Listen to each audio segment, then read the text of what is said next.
Okay, this is the third video on the estate gate opener I ordered off of Amazon that is working sometimes, but then sometimes the latch will not open, so it locks the gate, pulls, and my gate opener is going to break if it keeps trying. I have to stop it immediately and pull the pin out, so I can't use the gate lock. This will work sometimes, then not work. It's hooked to a 12-volt battery, so let's see if it works the first time I touch this. It should work. There we go. That's how it should operate.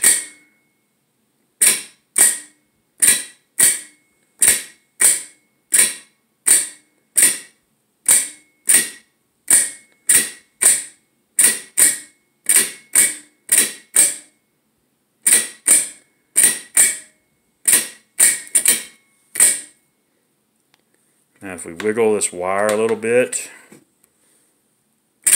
still working. There's a short somewhere in the wiring. I set it down like this, how it mounted, it's mount on the gate like that. Working. Now it doesn't work. It worked once and now it doesn't work. And you can see this connection is touching. There's spark. It is in the wire. I'll leave this hooked up. Move this. There it goes. Now it opened. It's something in the wire.